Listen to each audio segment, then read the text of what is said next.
नमस्कार। दूरदर्शन उत्तराखंड के खास कार्यक्रम में आप सभी का स्वागत है। साल 2021 के पद्म पुरस्कारों की घोषणा हो चुकी है और उत्तराखंड के लिए काफ़ी हर्ष की बात है कि हमारे यहाँ से 2 विभूतियों को यह सम्मान मिला है। उनमें से एक आज हमारे खास मेहमान हैं श्री प्रेमचंद शर्मा जी, जिनको हाल ही में पुरस्कार मिला है कृषि क्षेत्र में सराहनीय योगदान के लिए। शर्मा जी, आपका बहुत बहुत स्वागत है हमारे खास कार्यक्रम में और हमसे जुड़ने के लिए। सबसे पहले तो मैं आपसे जानना चाहूँगा, कैसा लग रहा है आपको ये सम्मान पाकर? जब एक पद्मश्री किसी को मिलता है तो क्या खासियत होती है उसकी? मेरे को ये लग रहा है कि मेरी ये जो कृषि पर जो मेरी 40 साल की तपस्या है जी, वो आज सफल हुई, क्योंकि सरकार की पारदर्शी नीतियों के कारण ही मुझे ये पद्मश्री, ये अवार्ड मिला है। क्योंकि नहीं तो हम दूर दराज के क्षेत्र में, एक जनजाति क्षेत्र में, इतने दूरस्थ जगह में रहने वाले कौन हमको जानता, लेकिन इस सरकार की नीतियों के कारण ही मुझे हुआ है और मुझे बेहद खुशी है इस बात की। और कृषि पर एक नया एक करूँगा मैं इसके बाद जी, कि जैसा कि आपने बताया आप एक दूर दराज क्षेत्र से आते हैं, चक्राता गांव के अठाल एक क्षेत्र है, वहाँ आपका जन्म हुआ, वहाँ आप खेती करते हैं, वहाँ आप अपनी कर्म भूमि आपकी वही है। तो ये यात्रा कहाँ से शुरू हुई और अब जहाँ तक ये पहुँची है उसका थोड़ा सा हमें संक्षेप में बताइए कि क्या रहा आपका अनुभव? वैसे तो ये हमारे पूर्वज, हमारे पिताजी ये जो है कृषि करते थे जी, लेकिन पारंपरिक कृषि करते थे जी। लेकिन जब हमने देखा धीरे धीरे कि हिमाचल प्रदेश में हमने शुरू में मजदूरी की थी, वहाँ पर जब हमने देखा कि सेब के बगीचे, और हम लोग बहुत पीछे थे, उनसे बहुत ज़्यादा पीछे थे, तो हमने भी ये सोचा कि क्यों ना हम भी इस तरह की खेती करें। लेकिन काश क्या है, हम घाटी में रहने वाले, वहाँ पर सेब की खेती नहीं हो पा रही थी। लेकिन आज तो हमने वो भी शुरू कर दी है, सेब की खेती भी, क्योंकि जो नई वैरायटियाँ आई है उससे हमें ये लगता कि हम अटाल में भी सेब तैयार कर दें। लेकिन उस समय तो ये था, तो हमने क्या सोचा कि हम किस तरह से खेती करें। हमारे घर के पास एक पिताजी ने अनार का पेड़ लगाया था जी, और उस अनार में इतने बड़े बड़े अनार लगते थे, लेकिन सब अनार में कीड़ा होता था। तो गांव वाले और हम लोग ये सोचते थे कि ये कीड़े ही वाला पेड़ है। लेकिन मैंने सोचा कि जब इतने देश में अनार पैदा हो रहा है, कीड़े की तो कुछ दवाई होगी। बिल्कुल। तो मैंने जो क्या किया, फिर वैज्ञानिकों को पूछा कि साहब मेरे ऐसे अनार का पेड़ है, उसकी दवाई कुछ। उन्होंने कहा कि अनार में जो कीड़ा लगता है वो फूलते ही समय पड़ता है और उसको उस समय इसका उपचार करना पड़ता है, और तभी आप जो है, मैंने कहा इसका पौधा तैयार कर, मैं उस जगह पर, उन्होंने कहा कि नहीं आपके नहीं, आप ये ख्वाब ही मत देखो, ऐसी जगह अनार नहीं होगा। तो मैंने सोचा जब जंगली अनार हो रहा है, ये अनार हो रहा है, फल अच्छे दे रहा है जी, तो क्यों ना हमने कोशिश। मैंने बोला कैसे अनार तैयार किया जाता? उन्होंने कहा कटिंग से भी लगता है और कलम द्वारा भी लगता है। तो मैंने उसके पेड़ तैयार कर दिया और 500 पेड़ तैयार कर दिए। और मजेदार बात देखिए कि वो पेड़ में जो फल आया 1 किलो का एक दाना था, 1 किलो का 1 किलो का एक दाना। और हैरानी की बात थी, मैंने क्या किया उसके बाद जब वो सभी पेड़ों में फल आया और मैं कुछ अनार यहाँ लेके आया, और विभापुरी दास जी उस समय प्रमुख सचिव उत्तराखंड, जी, उनको ले गया, मतलब तिवारी जी के टाइम की बात है ये, उनको ले गया वो पेटी। उन्होंने देखा वो अनार की, उन्होंने कहा शर्मा जी मैं तो नहीं लूँगी अनार। मैंने कहा क्यों? बोले इसमें तो आपने इंजेक्शन लगाया। जी। मैंने कहा मैडम ऐसा है कि अनार में अगर कांटा भी चुभता है तब भी अनार सड़ जाता है। मैंने बिल्कुल ये जैविक अनार है, इसमें मैंने कोई भी ये नहीं किया। उन्होंने कहा फिर तो बोलो इस अनार को आप मुख्यमंत्री से दिखाओ। मैंने कहा मैडम इतना आप ही कह रहे, मतलब नेताओं को इतना ज़्यादा इंटरेस्ट भी नहीं होता इन चीज़ों में। बोला नहीं आप ले जाए। मैंने कहा मैं कैसे ले जाऊँगा, अंदर मुझे जाने नहीं देंगे। बोला मैं व्यवस्था करती हूँ। और उन्होंने तुरंत फ़ोन फान करके और मैं ले गया वहाँ। जब उन्होंने देखा, जब बाहर आए वहाँ से मुख्यमंत्री जी, उन्होंने देखा शाबाश आपने बहुत अच्छा मेहनत की है, और मेरी पीठ थपथपाई और मुझे बहुत खुशी हुई उस समय। और फिर मेरे देखिए उसमें मुझे क्या दिक्कत आई, फिर एक प्रेरणा जरूर हाँ मिलती है। कि एक दिक्कत उसमें क्या आई कि वो अनार जो इतना बड़ा था कि अगर कोई अनार का किलो लेके अपने रिश्तेदारी में जाएगा तो उसका तो 1 किलो ले जाएगा तो 1 ही दाना आएगा, तो लोग कहेंगे यार 1 दाना अनार का लाया था जी। वहां से भी उसमें थोड़ा ये हो गई, दिक्कत हो गई। और दूसरा एक देखिए उसमें अंदर सीड था उस दाने, और सुर्ख लाल भी नहीं था अंदर से। लेकिन जब मैं शोलापुर पहुंचा अनार अनुसंधान केंद्र में, उन्होंने कहा कि ये भारत है, यहाँ जो है लोग सिर्फ ये चाहते, सॉफ्ट चाहते, मीठा चाहते हैं। और इसको इसमें यहाँ के लोगों को असली अनार है तो बोलो ये चीज़ जी। लेकिन फिर भी मेरा मंडी में बिका नहीं जी। अनार नहीं बिका साहब। और मुझे परेशान हो गए, फिर नई वैरायटी खोई। और मेरे सामने क्या दिक्कत हो गई थी जी। मेरे नाम के आगे लग गया था प्रेमचंद शर्मा अनार वाला। अच्छा। और मेरी ये मजबूरी हो गई थी कि मुझे तैयार करना था अनारी। और फिर मैंने ढूंढी, वैरायटियाँ ढूंढी। मैंने कहा अब किस तरह से मैं इस अनार को जिंदा रखूं। तो मैंने जो है फिर महाराष्ट्र शोलापुर, हाँ जी, और कर्नाटक में मैं कर्नाटक गया अपने मित्र के यहाँ, और हिमाचल बजोरा कुल्लू से भी मैंने अनार की वैरायटियाँ लाई और फिर तैयार किया अपने यहाँ। भगवा अनार तैयार किया, कंधारी अनार तैयार किया जी। और फिर इस तरह से मुझे एक सफलता मिली जी। और मैं बहुत खुश हुआ। लेकिन फिर धीरे धीरे क्या होता कि अनार भी एक ऐसा पौधा है हाँ जी, कि ये 15-20 साल के बाद फल देना कम कर देता जी। और फिर उसी जगह वो फसल चक्र मांगता साथ। उसी जगह हम दोबारा अनार नहीं तैयार कर सकते, ये फसल चक्र मांगता है। फिर हमने उसके बाद आड़ू लगाया, फिर उस जगह जी। जो बाद का लगाया हुआ अनार था वो चलता रहा जी। और जो पहले का था वो हटा के आड़ू, उसमें आड़ू है आज, बहुत बढ़िया आड़ू भी है। जी। जी। अच्छा, जब वो भी 20 साल पूरी कर गए इधर, अब उधर मैंने फिर टमाटर की खेती शुरू करी, गोभी, टमाटर, और इस कृषि का विविधीकरण और ड्रिप सिंचाई से। जी। जी। तो मैंने ये बताया, मतलब यहाँ दूरदर्शन की टीम को भी मैंने कहा कि आंखों देखी सही होती है, कानों सुनी नहीं। जी। अगर आप अपनी आंखों से देखोगे कि मैं क्या कर रहा हूँ तभी अच्छा लगेगा। तो मैंने उस तरह से जो है वो जैविक, वहाँ पानी की दिक्कत हमारे सामने, भारत सरकार के एक यहाँ पर है कोलागढ़ में मृदा एवं जल संरक्षण, जी। जी। उनके सहयोग से हमें जो है गांव के लिए जो है उन्होंने कहा कि हम जन सहभागिता से आपका काम कर सकते हैं अगर आप सहयोग करेंगे। मैंने कहा साहब, मैंने उन अधिकारियों को 5 साल तक अपना घर दिया रहने के लिए वहाँ पर बिना किराए के। मैंने कहा आप मेरे घर में रहेंगे और हमारे, तो उन्होंने, हमने गांव में समूह बना के पहले हमने पानी पहुंचाया वहाँ पर दूर से, और उन्होंने हमको पाइप दिया सिर्फ, और बाकी हमने सारी लाइन खुद खोदी। और जो एक टैंक था बना हुआ पुराना, उसमें उन्होंने पॉलीशीट डाली जी। और वो आज भी देखने के लिए है बिल्कुल वहाँ पर। उससे हम खेती करते, कम पानी से कैसे खेती करें। जी, तो मैं इसी पे आ रहा था, जैसे आपने कम पानी से खेती या टपक सिंचाई की बात करी, या ड्रिपिंग इरिगेशन एक व्यवस्था है साइंस में, इसके बारे में थोड़ा मैं विस्तार से बताइए, क्या महत्व है सर इसका? टपक सिंचाई होती क्या है और इसका महत्व क्या है? इसको मतलब अब तो हमारे प्रदेश में भी ये आ गया है, लेकिन पहले तो इसको लोग बाग ये सोचते थे इससे क्या होना, लेकिन इससे हमको इतना बेनिफिट है कि जो व्यक्ति आया कि मैंने जब टमाटर लगाया वहाँ खेतों में, तो और किसानों के मतलब और गांव वालों के इसमें जो है बहुत अंतर आया मेरे और उनकी फसल में। मेरी फसल जो है उनसे 2 महीने लेट तक चली, इतना जबरदस्त उत्पादन था, क्योंकि उसमें क्या किया, सीधा आप पौधे को पानी दे रहे हैं जी, और ना जमीन सख्त हो रही है। तो इस तरह से जो है उत्पादन इतना बढ़ा कि मैंने जो है मतलब 3 बीघे में 6 लाख का टमाटर बेचा मैंने जी। और कम इस मतलब कम खर्चे में, क्योंकि और तो क्या करते गांव में पानी को पाइप से देते पौधे पर। जी जी। लेकिन मुझे या नहर व्यवस्था जो होती होगी, नहर व्यवस्था में क्या है कि जब हम नहर से पानी छोड़ते हैं खेत में तो खरपतवार बहुत उगता है उसमें जी, लेकिन उसमें हमारे खरपतवार इसलिए नहीं उगता क्योंकि वो सीधा पौधे के पास पानी मिल रहा है। हम तो 2 घंटे देते, एक दिन में 2 घंटे पानी या तीसरे दिन 2 घंटे पानी जी। तो इससे हमारा जो है मतलब वो जो है सिंचाई जो टपक सिंचाई है, अगर इससे जो है अब इस साल हमारे गांव में शायद 20 किसान टपक सिंचाई से कर रहेगा जी, मतलब युवा जो पढ़े लिखे हैं। और ये जो इस समय तो मुझे ये लग रहा है कि अब हमारे प्रदेश में एक क्रांति आएगी जी, क्योंकि लोगों को ये लग रहा है कि कृषि के क्षेत्र में भी है कुछ जी, कृषि भी एक करियर हो सकता है, या कृषि भी देखिए आप देखिए कि कृषि करके हम इस मुकाम तक पहुंचे। बिल्कुल बिल्कुल, वो अब एक प्रोत्साहन और एक प्रेरणा नहीं तो ये सोचते हैं कि किसान, आज एक बड़ी दिक्कत आ रखी थी, मैं बताऊं आपको जी, कि किसान के बेटे की शादी करना भी कठिन हो गया गांव।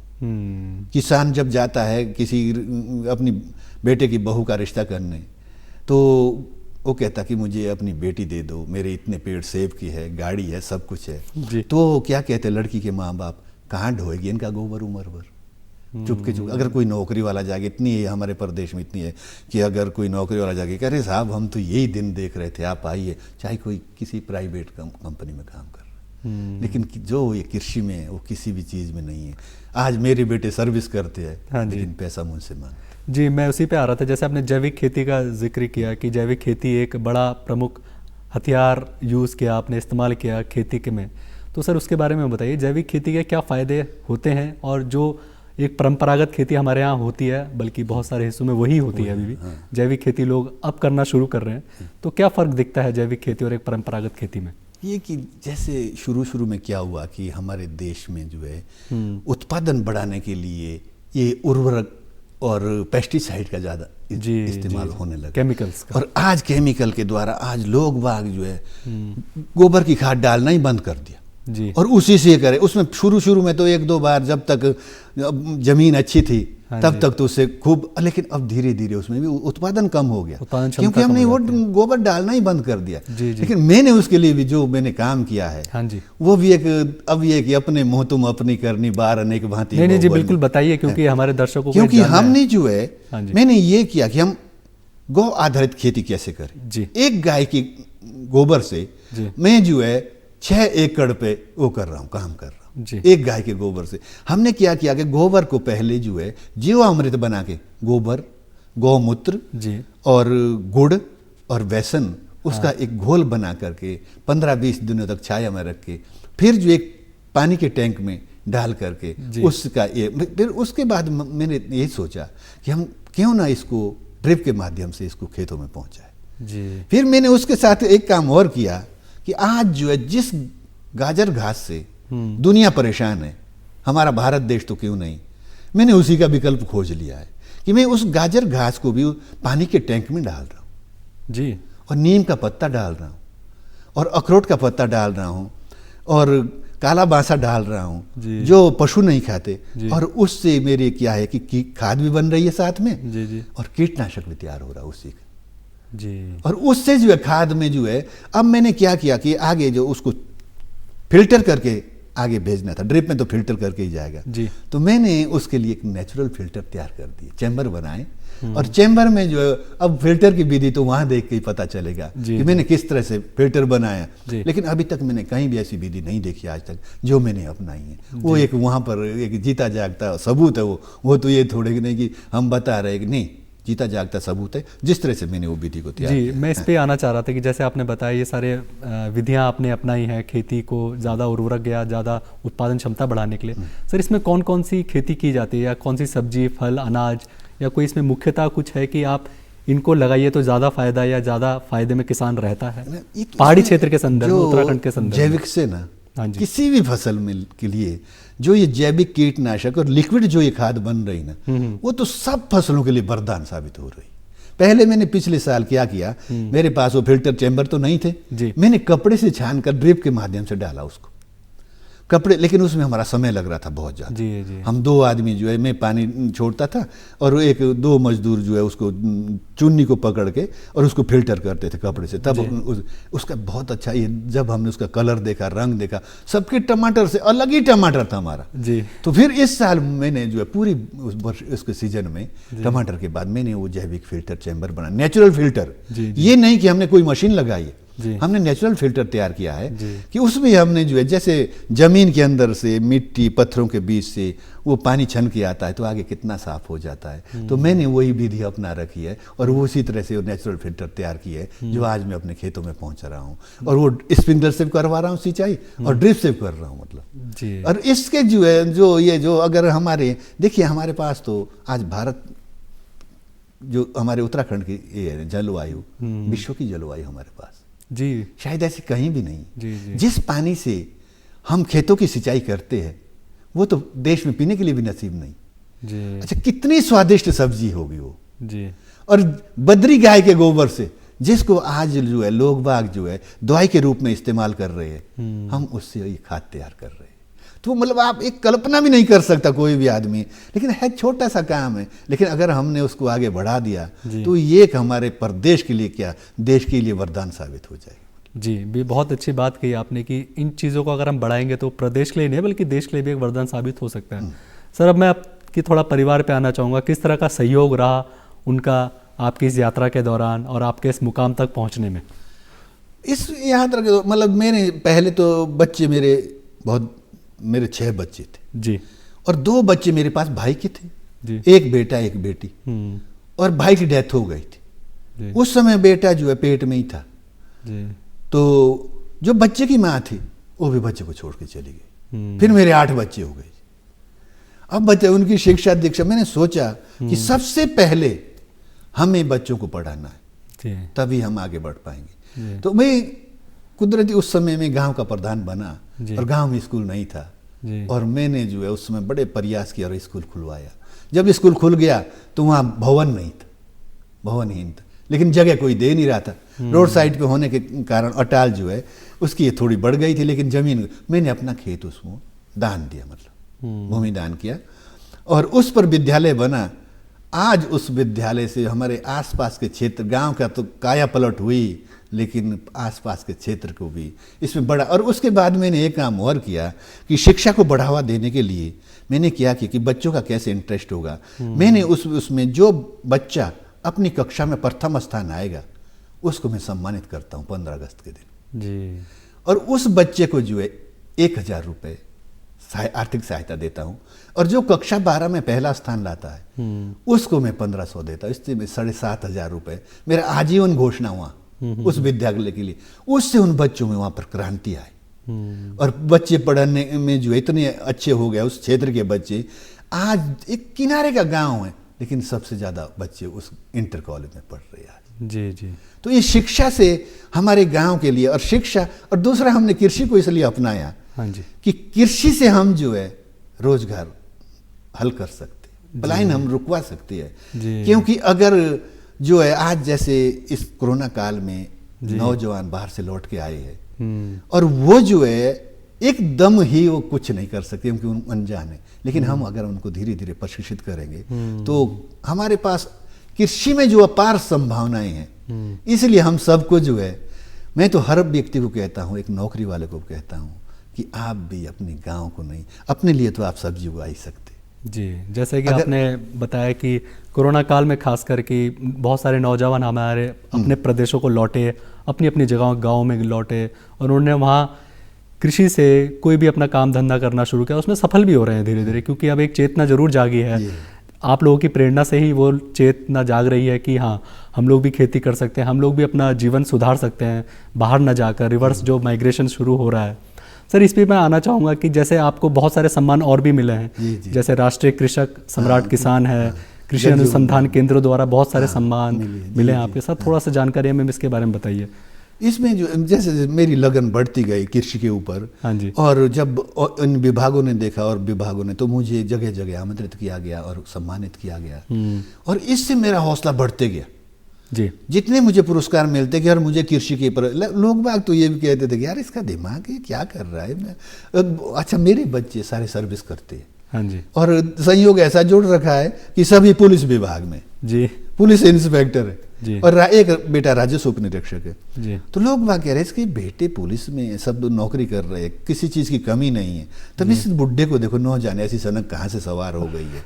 लेकिन आज सब लोग कहते हैं कि ये जो मेहनत कर रहा था उसका भी एक फल देखो कैसा मिला है। एक जो है हमको उस कंदरा से मिला। हम तो इतने दूर दराज के क्षेत्र में हैं कि वहाँ तो कोई आ भी नहीं सकता, इतने दूर है। देहरादून से जो है 150 किलोमीटर दूर, लेकिन सड़क भी इतनी अच्छी नहीं, हिमाचल होके हमको जाना पड़ता, अपने गांव हमको हिमाचल होके पहुंचना पड़ता है।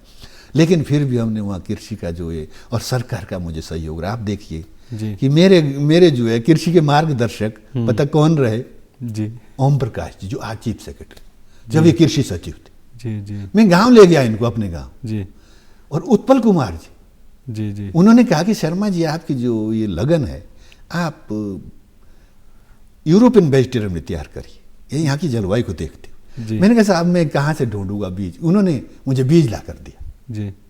तो मेरे ये मार्गदर्शक रहे, तो सरकार का भी सहयोग रहा। बिल्कुल बिल्कुल जी। और फिर सरकार तो बहुत कुछ करना चाह रही है, लेकिन हम लोग क्या है कि हमारे अंदर एक थोड़ा सा एक ये जिसको मैं ये कि किसान जो है ये चाहता कि अगर कि विभाग दे नगद ही दे जितना दे, लेकिन सामान अगर हम सामान से वो खेती, जैसे कृषि में सब्सिडी है पाइप मिल रहा हमको, सब चीज़ मिल, लेकिन थोड़ा ये कमी हमारी भी है। लेकिन हमको इसमें ये करना है कि वो मैंने ये दिखाया कि भाई हमने किस तरह से उसका फ़ायदा उठाया है। आज सभी लोग सोच रहे हैं कि वाकई प्रेमचंद की जो लगन थी, जो मेहनत थी, वो इस रूप में कामयाब हो गई।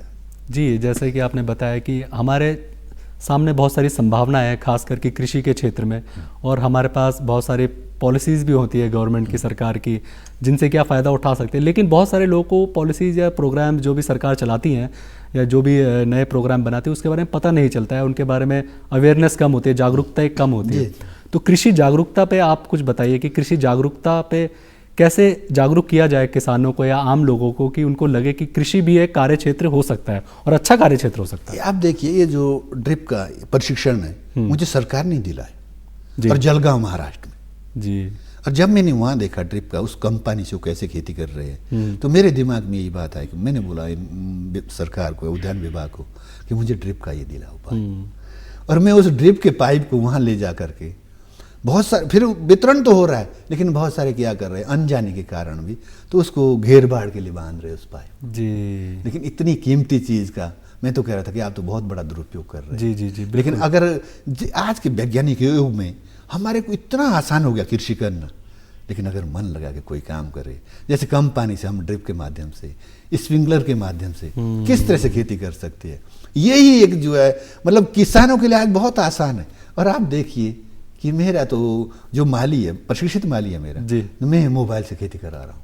मैं भारत के किसी भी कोने में रहूँगा, प्रौद्योगिकी टेक्नोलॉजी का भी यूज़ कर रहे हैं और अनपढ़ आदमी उस हाथ में लेकिन मैंने जो है आज मोबाइल के माध्यम से उस माली से रोज रिपोर्ट लेता हूँ कि जरा क्या किया आज किया, जरा वो रिपोर्ट भेजो। और वो तो ये झूठ भी नहीं बोल सकता, मैं तो लाइव मांगता हूँ जी जी, मेरे से झूठ भी नहीं तो इसलिए जो है बहुत आसान है खेती करना। लेकिन ये कि अगर यहाँ का युवा इस ओर मन करे तो हम जो एक बहुत अच्छा स्थान पा सकती है भारत में, क्योंकि हमारे पास जो है उत्तराखंड के पास इतना स्वच्छ पानी है जी, जो पूरे देश में।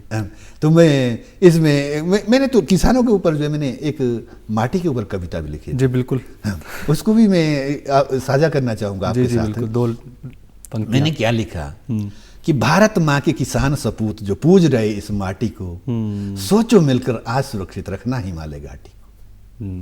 हिमालय से जलधारा बहती वह देश की सींचे माटी को, सारे जहां से अच्छा बनाओ देव हिमालय माटी को। माटी में ही पैदा हुआ सब माटी में मिल जाता है, इस माटी से जीव जंतु का जन्म जन्म का नाता है। माटी का ही खेल है सारा, सब माटी से मिलता है, सोना चांदी लोहा जस्ता माटी से ही निकलता है।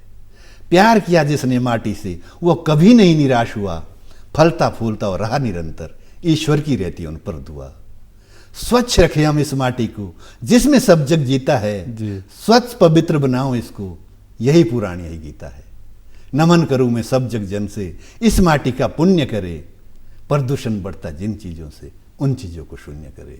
प्रदूषण बढ़ता जिन चीजों से उन चीजों को शून्य करे। यह मेरे एक किसानों के लिए कविता है। क्योंकि मैं जो है एक बात देखिए कि इसमें हमारे को थोड़ी एक प्रॉब्लम ये आ रही है कि प्लास्टिक कचरे से प्रदूषण बहुत बढ़ जी।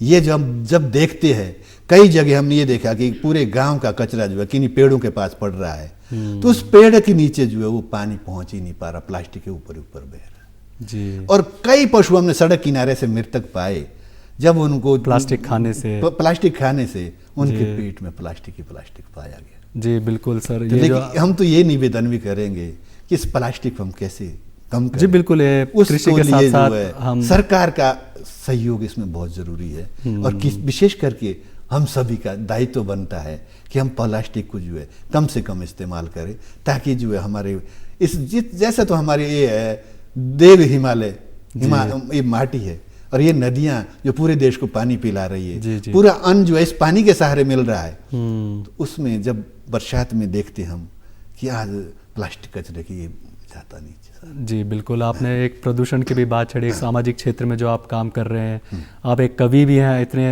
अच्छे विचार आपके कवि के द्वारा एक कविता के द्वारा हमको पता चले।